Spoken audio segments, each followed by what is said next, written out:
Eu sei que o assunto de adultério é polêmico para a grande maioria das pessoas, mas hoje eu vou mostrar para você como é que Deus vê o adultério. Mas primeiro vamos dar uma olhada em como o mundo trata esse assunto e como Jesus se comportou com essa gravidade do pecado de adultério. Vamos lá então em João capítulo 8, no verso 4. Quando os fariseus e os mestres da lei disseram para Jesus: Mestre, essa mulher foi surpreendida em ato de adultério. Na lei, Moisés nos ordena apedrejar tais mulheres. O que o Senhor diz? E aí, Jesus, então, mais para frente, diz assim, no verso 7: Se algum de vocês estiver sem pecado, seja o primeiro a atirar a pedra nela. E com isso podemos perceber que a gravidade com que o mundo trata o pecado de adultério, no sentido do homem com a sua esposa ou vice-versa, a gente vê que é com um ato de muita ira, muito desejo de justiça, mas Jesus mostrou que, na verdade, todas as pessoas estão em uma condição de adultério, até porque para Jesus o adultério acontece simplesmente de pensarmos alguma coisa com alguém fora do casamento, sem que necessariamente tenha que ser consumado alguma coisa. Por exemplo, como a gente vê aqui no Sermão do Monte, Jesus diz assim: vocês ouviram o que foi dito, não adulterarás, mas eu lhes digo, qualquer um que olhar para uma mulher para desejá-la já cometeu adultério com ela no seu coração. Então Jesus deu mais rigor para a lei, mostrando que, na verdade, todas as pessoas estão, de certa forma, numa condição de adultério, se vivem cobiçando, ou seja, desejando ter relações com pessoas que Deus não autorizou que você tomasse para si. E Jesus quis mostrar com isso que, ao criticarmos o próximo, nós temos que primeiro observarmos aquilo que existe em nós. Será que nós estamos tão limpos assim, somos tão justos assim para querer condenar o próximo? Isso nos leva à conclusão que todo esse ímpeto de justiça que as pessoas costumam colocar sobre esse assunto para julgar os adúlteros, na verdade, é algo que as pessoas estão querendo colocar no próximo, mas que na verdade está nelas. Então é uma questão de hipocrisia. As pessoas querem corrigir e colocar uma medida sobre o próximo sem que antes tenham medido a si mesmo. E o principal assunto desse vídeo de hoje é o adultério que a gente comete contra Deus. Porque pensa comigo, meu irmão, num casamento duas pessoas realizam um contrato em que elas esperam, criam expectativas e combinados entre elas de que, por exemplo, não pode pular a cerca. Mas quando acontece algum deslize de uma das partes, a outra acaba se sentindo meio que traída, ou ainda algum sentimento de não ter sido correspondida, amada, abandonada. E aí, quando alguém é pego em adultério nos dias de hoje, um dos lados normalmente já corre para pedir a separação, porque é intolerável que você, casado com um cônjuge, seu cônjuge seja um adúltero. Sendo que Jesus mesmo, que só de pensar, na verdade, em uma pessoa fora do casamento, isso já nos torna adúlteros. Mas o fato é que as pessoas têm procurado pretextos para se separar e encontram nesse argumento de que é possível se separar num caso de adultério.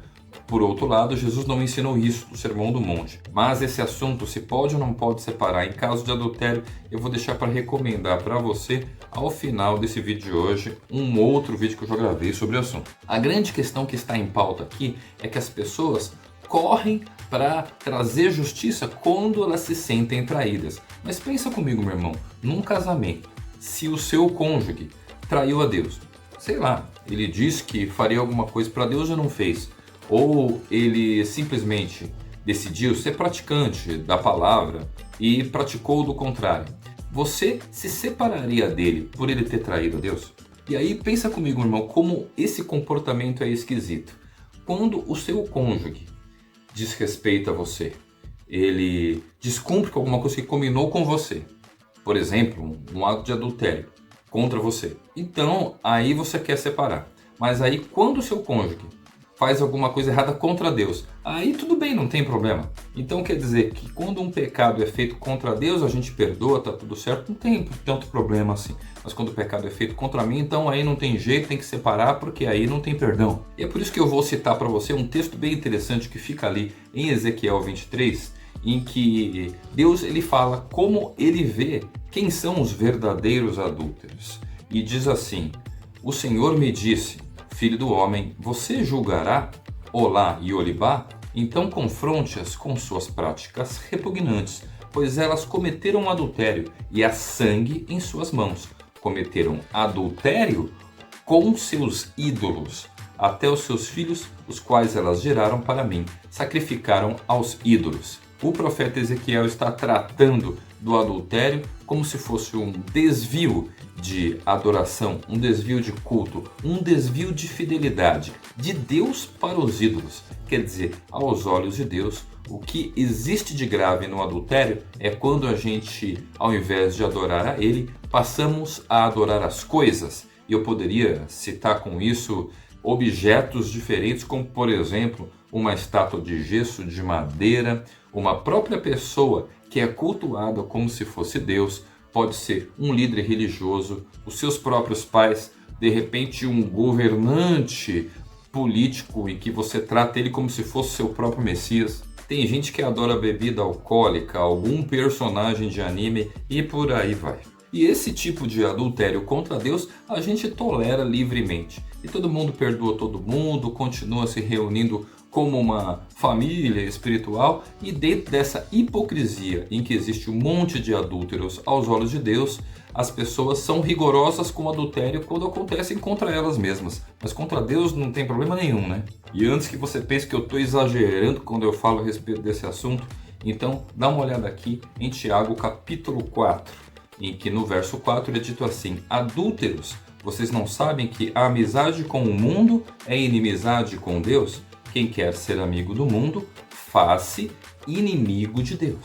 E aí você percebe que aqui o adultério, pelo menos como o Tiago está ministrando, tem a ver com a inimizade com Deus. Tem a ver com aquele desejo que as pessoas têm de amar mais as coisas do mundo do que as coisas do céu. De procurar mais as coisas carnais do que as espirituais. De buscarmos soluções desse mundo do que o próprio reino celestial. Essa aqui é a boa notícia que Jesus pregou e ensinou seus discípulos a pregarem por todas as nações. Mas hoje eu vou trazer para você um outro contexto sobre o adultério que existe aqui em Apocalipse 2, em que diz assim no verso 20: no entanto, contra você tenho isto: você tolera Jezabel, aquela mulher que se diz profetiza. Com os seus ensinos ela induz os meus servos à imoralidade sexual. Palavra que é porneia no texto grego original, e a comerem alimentos sacrificados aos ídolos. Dei-lhe tempo para que se arrependesse da sua imoralidade sexual, mas ela não quer se arrepender. Por isso vou fazê-la adoecer e trarei grande sofrimento aos que cometem adultério com ela, a não ser que se arrependam das obras que ela pratica. Então aqui é muito interessante porque aparece a figura de Jezabel, que é uma representação daquela profetisa de Baal que estava casada com o rei Acabe, e ela trouxe toda a idolatria, todos os costumes pagãos para dentro do povo de Israel. E nessa profecia de Apocalipse está sendo dito que algumas pessoas estão tolerando essa mulher como um tipo de liderança centralizada que está tomando o lugar de Deus e incentivando o povo de Deus a se prostituir com os ídolos. E isso, aos olhos de Deus, é o que corresponde à verdadeira imoralidade sexual. Isso é que é, na verdade, o adultério aos olhos de Deus.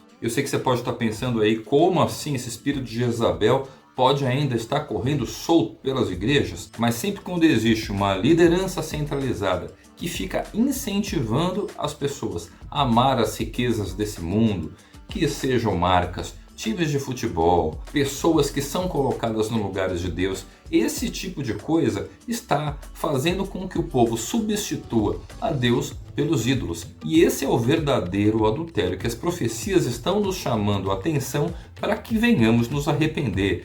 Deus ele não está muito interessado no que você vai fazer com seus órgãos sexuais. Mas para o povo religioso de maneira geral, como eles sentem muita culpa por questões de pressão moral que essas próprias lideranças de igreja colocam sobre elas, para elas, o maior pecado de todos são os pecados de ordem sexual, enquanto que toda a idolatria acaba correndo solta por todas as sinagogas cristãs.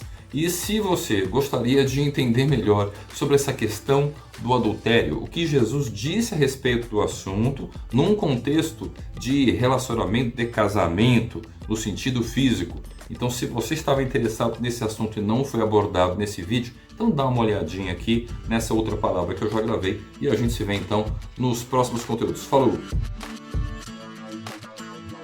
Se inscreva no canal e ative o sininho para receber as notificações dos próximos vídeos. Tchau!